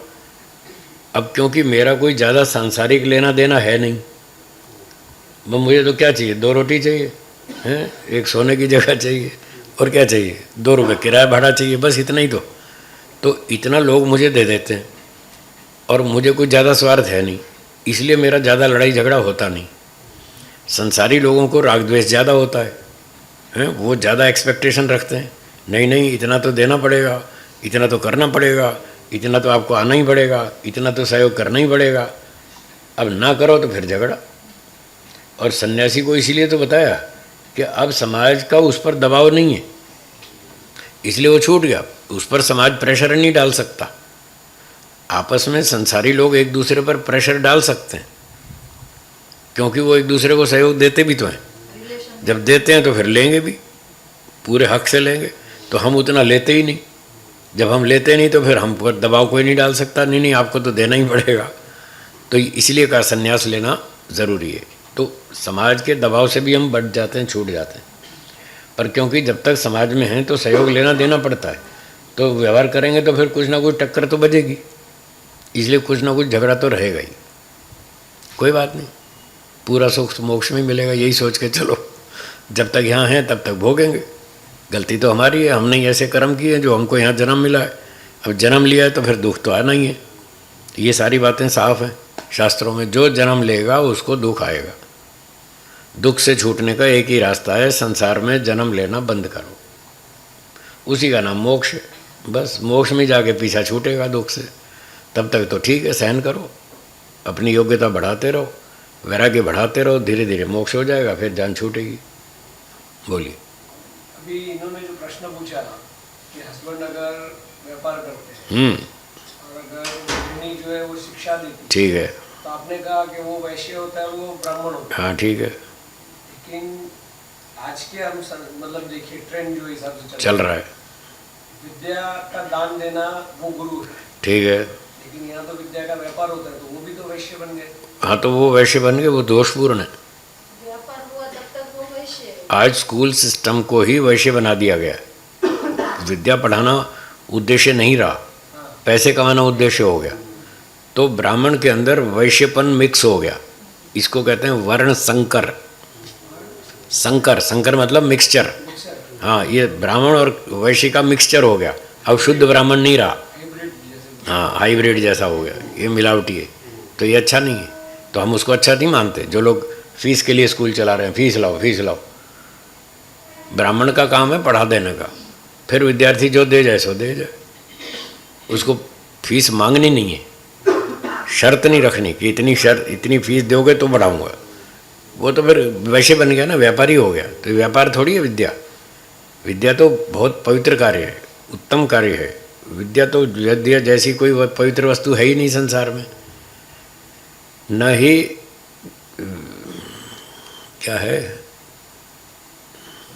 पवित्रम इह विद्यते, गीता का एक श्लोक है जिसमें यह बताया ज्ञान के तुल्य कोई पवित्र नहीं है दुनिया में, ऐसा एक श्लोक है। तो ये तो पवित्र वस्तु है, ये बेची नहीं जाती, ये बांटी जाती है पात्र को देख करके। जो योग्य पात्र है उसको विद्या दी जाती है, पात्र को दी जाती है, अपात्र को नहीं। अपात्र व्यक्ति हो जो विद्या का मिसयूज़ करता हो और वो आके बोले जी मैं आपको 100 करोड़ रुपया दूंगा, मुझे ये विद्या सिखा दो और मैं इस विद्या को सीखकर दुनिया का विनाश करूंगा, तो उसको कभी किसी कीमत पर भी नहीं देनी चाहिए। 100 करोड़ क्या 1000 करोड़ सारी धरती का राज मिलता है तो भी नहीं देनी चाहिए। ऐसी चीज़ है, ऐसा नियम है विद्या देने का। इसलिए वहाँ पर बेचने का व्यापार का काम नहीं है। वो तो बस हमने पढ़ा दिया और विद्यार्थी ने जो दे दिया सो दे दिया। वो तो जीने के लिए 2 रोटी चाहिए, बस इतना ही है। विद्या पढ़ाने से जो पुण्य मिलता है उसका पूरा फल तो ईश्वर देगा, वो विद्यार्थी दे भी नहीं सकता।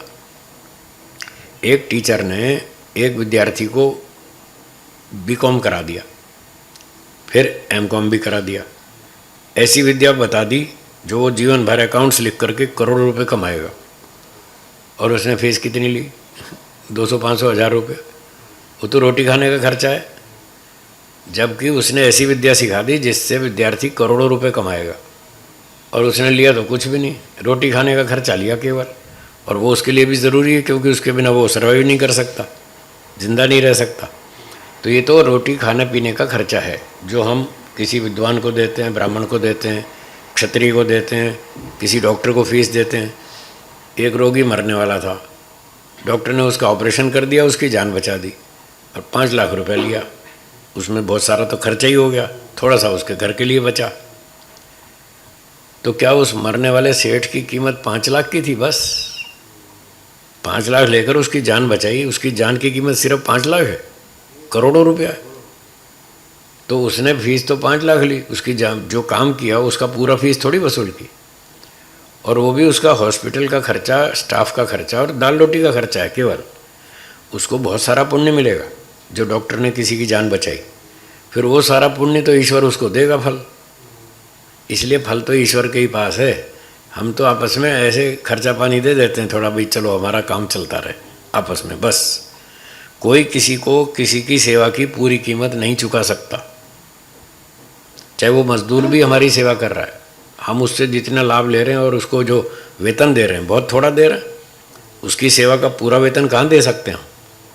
ये सारे बड़े बड़े सेठ मजदूरों की फैक्ट्री जो चलती हैं सेठों की, मजदूरों की मेहनत पर ही तो वो पैसे कमा रहे हैं और बड़ी बड़ी कारों में घूम रहे हैं। और देते क्या है उनको? थोड़ा सा रुपये देते। तो उनकी पूरी कीमत तो नहीं दे सकते हम, कोई भी नहीं दे सकता। तो ऐसा समझ के चलना चाहिए, पूरा फल तो ईश्वर ही देगा। तो ये शुभ कर्म हो गया। मैंने एक उदाहरण सुनाया सैनिक वाला, दूसरा डॉक्टर वाला। डॉक्टर की भावना भी अच्छी है रोगी ठीक हो जाए, और उसने बढ़िया दवा दी, रोगी ठीक हो गया, दोनों अच्छे हो गए, तो वो शुभ कर्म है। एक यजमान ने अतिथि विद्वान सन्यासी को भोजन खिलाया, उसकी भावना भी अच्छी थी कि विद्वान सन्यासी है, परोपकारी है, इसको भोजन खिलाना चाहिए, इससे पुण्य मिलेगा। भावना भी अच्छी थी और उसने बढ़िया भोजन खिलाया, उसके स्वास्थ्यवर्धक, बुद्धिवर्धक, आयुवर्धक, रोगनाशक। तो दोनों भावना भी अच्छी और क्रिया भी अच्छी, तो उसको पुण्य मिलेगा। ये शुभ कर्म है। तो जहाँ दोनों अच्छे हों वो शुभ कर्म है, जहाँ दोनों खराब हैं वो अशुभ कर्म है। अब चोर की भावना खराब है, वो लूटना चाहता है, चोर डाकू लुटेरे जनता को लूटना चाहते हैं, उनकी भावना खराब है। और जब वो लूटमार करते हैं तो लोगों को तकलीफ़ होती है, उनकी संपत्ति चुराई गई, कष्ट हुआ, हानि हुई, तो उनकी क्रिया का परिणाम भी खराब है और भावना भी खराब है। इसलिए चोरी, डकैती, लूटमार, हत्याएं, अपहरण ये सारे पाप कर्म हैं, ये सब अशुभ कर्म हो गए, यहाँ दोनों खराब है।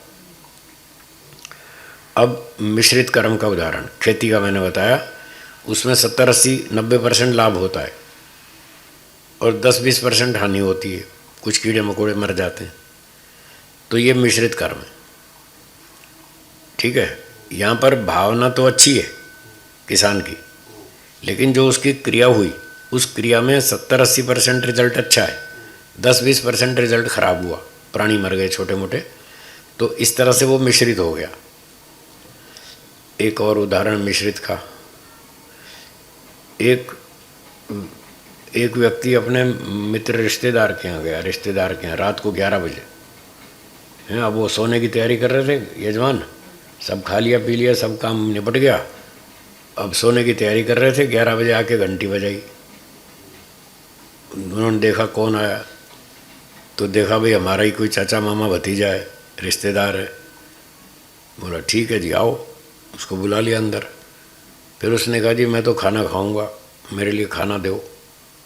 अब यजमान ने देखा दाल खत्म है, रोटी खत्म है, सब्जी खत्म है, आटा भी नहीं रखा फ्रिज में, अब कहता है 11 बजे खाना खिलाओ हैं। अब नए सिरे से रसोई बनाओ, दाल बनाओ, सब्जी बनाओ, खाना बनाओ, खिलाएंगे पकाएंगे, रात का 1 बजेगा, 2 घंटा टाइम जाएगा, कुछ गप्पी तो मारेंगे, बात भी करेंगे, खाना बनाएंगे, खिलाएंगे, 2 घंटा जाएगा, 2 घंटा मेहनत करनी होगी और नींद भी खराब होगी। अब बताओ यजमान खुश होके खिलाएगा या दुखी होके? अगर दुखी होके खिलाएगा तो मिश्रित कर्म है, खुश होके खिलाएगा तो पुण्य कर्म है। उसने खाना खिलाया, ये तो शुभ कर्म है, अच्छी बात है, पर मन में दुखी होता रहा, भावना बिगड़ गई उसकी, मन में कुढ़ता रहा, कैसे लोग हैं, चले आते हैं मुंह उठा के रात को 11 बजे हैं, बताते भी नहीं, पहले बताते तो हम कुछ बचा के रखते, खाना ज़्यादा बना के रखते, पहले से बताते तो, अब आके 11 बजे कह रहा है मुझे खाना खिलाओ, तो मन में कुड़ते कुड़ते दुखी होते होते खाना खिलाएंगे तो भावना बिगड़ गई और क्रिया तो अच्छी रही, तो वो भी मिश्रित हो जाएगा। तो इस तरह से महर्षि दयानंद जी ने बताया 3 प्रकार के ये कर्म हैं, शुभ अशुभ और मिश्रित। अब ये तीनों जो हैं ये सकाम कर्म है। बस एक आखिरी बात बता दूं सकाम और निष्काम की, ये तीनों सकाम कर्म है। सकाम कर्म उसे कहते हैं जब व्यक्ति सांसारिक सुख प्राप्ति के उद्देश्य से कर्म करता है। तो लोग, कोई कपड़ा बुन रहा है, फैक्ट्री चला रहा है, कोई कारखाना चला रहा है, कोई मिल चला रहा है, कोई उत्पादन कर रहा है, खेती कर रहा है, कोई रेल बना रहा है, कोई कार बना रहा है, कोई कंप्यूटर बना रहा है, इन सब का उद्देश्य क्या है? पैसे कमाना। पैसा कमाएंगे, बंगला खरीदेंगे, कार खरीदेंगे, खाएंगे पिएंगे, डांस करेंगे, मज़ा करेंगे, सांसारिक सुख भोगेंगे। तो जब व्यक्ति सांसारिक सुख प्राप्ति के उद्देश्य से कर्म करता है तो ये 3 तरह के कर्म करेगा, शुभ भी होंगे, अशुभ भी होंगे और मिश्रित भी। जब ये 3 तरह के कर्म सांसारिक सुख प्राप्ति के उद्देश्य से किए जाएं, उसका नाम है सकाम कर्म। सकाम का अर्थ है सांसारिक सुख की कामना वाला कर्म। ठीक है। अब निष्काम का अर्थ है जिसमें सांसारिक सुख की कामना ना हो। कोई ना कोई कामना तो होगी, क्योंकि फल की इच्छा के बिना कोई काम होता ही नहीं। कोई भी व्यक्ति फ्री में तो कुछ भी नहीं करेगा, उसको कुछ तो फल मिलना चाहिए ना, या तो सांसारिक सुख मिले या मोक्ष का सुख मिले, 2 में से कोई एक तो मिलना चाहिए।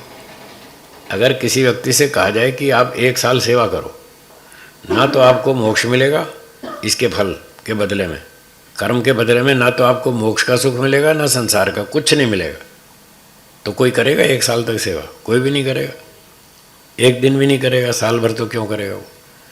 तो कोई भी व्यक्ति जब कर्म करता है तो उसके मन में कोई ना कोई फल की इच्छा तो होती है, चाहे मोक्ष फल दो, चाहे संसार का सुख दो, कुछ तो दो। तो कोई भी व्यक्ति, जैसे कुछ लोग कहते हैं कर्म तो करो, फल की इच्छा मत करो, ये 100% झूठ है। कर्म तो हाँ गीता के नाम पे चलाते हैं, गीता में ऐसा है भी नहीं, ये सब झूठ बोल रहे हैं, गीता के नाम पे झूठ बोल रहे हैं। गीता में ऐसा है ही नहीं कि कर्म करो और फल की इच्छा मत करो। गीता में तो लिखा है कर्म करो, फल की चिंता मत करो। फल की तो गारंटी है, वो तो मिलेगा ही। आप अच्छा करो तो अच्छा मिलेगा, खराब करो तो खराब मिलेगा। फल की तो गारंटी है। अर्जुन को बताया श्री कृष्ण जी ने, युद्ध लड़ो, तुम क्षत्रिय हो, तुम्हारा काम है युद्ध लड़ना, हार जीत की चिंता मत करो, उसकी चिंता मत करो, या तो हार होगी या तो जीत, कुछ तो होगा ना। यदि जीत गए तो धरती का राज्य मिलेगा, ये गीता में लिखा है, हैं? जित्वा वा भोक्ष्यसे महीम, यदि तुम जीत गए तो मही माने पृथ्वी, धरती का राज मिलेगा। स्वर्गम व प्राप्स्यति, यदि मारे गए तो स्वर्ग मिलेगा। बताओ फल का मना कहाँ किया है? फल तो दिखा रहे हो उसको, जीत गए तो ये फल, मारे गए तो ये फल, दोनों तरफ धाट में लड्डू में, फिर डरते क्यों? आओ मैदान में उतरो, क्षत्रिय का काम है युद्ध करना। तो फल के बिना तो कोई काम करता ही नहीं, गीता में भी नहीं लिखा कि बिना फल के काम करो, फल तो पहले ही दिखा रहे हैं। तो निष्काम का अर्थ है जिसमें सांसारिक सुख की कामना ना हो, बोलिए, और मोक्ष सुख की तो हो, बस वो निष्काम है।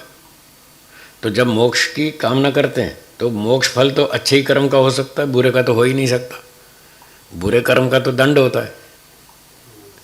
तो अब इन तीन में से एक शुभ कर्म है, दूसरा अशुभ है, तीसरा मिश्रित है। जो अशुभ है उसका फल तो मोक्ष हो ही नहीं सकता, जो मिश्रित है उसमें भी गड़बड़ है, उसका फल भी मोक्ष नहीं हो सकता, केवल एक शुभ कर्म है। अब ये शुभ कर्म सकाम भी हो सकता है, निष्काम भी हो सकता है, भावना पर डिपेंड करता है। वही शुभ कर्म यदि आप सांसारिक सुख प्राप्ति के उद्देश्य से करते हैं तो वही शुभ कर्म सकाम कहलाएगा और उसका सांसारिक फल मिलेगा।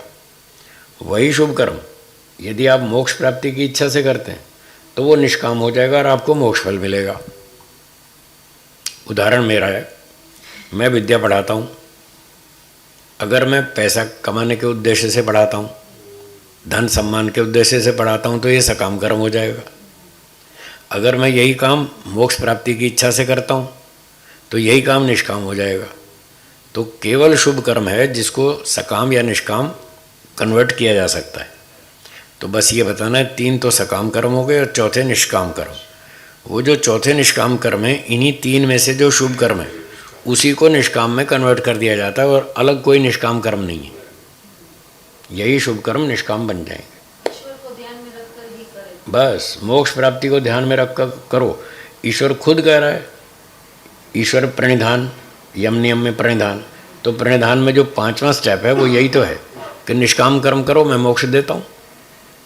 तो आपको मोक्ष चाहिए तो निष्काम कर्म करो, मोक्ष फल मिलेगा। सारे काम इस भावना से करो, सांसारिक भावना से मत करो।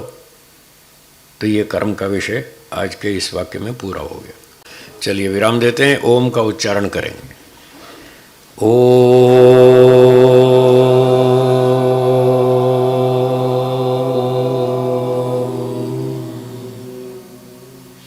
सर्वेभ्यो नमः, बोलिए, सबको सादर नमस्ते जी, नमस्ते, धन्यवाद।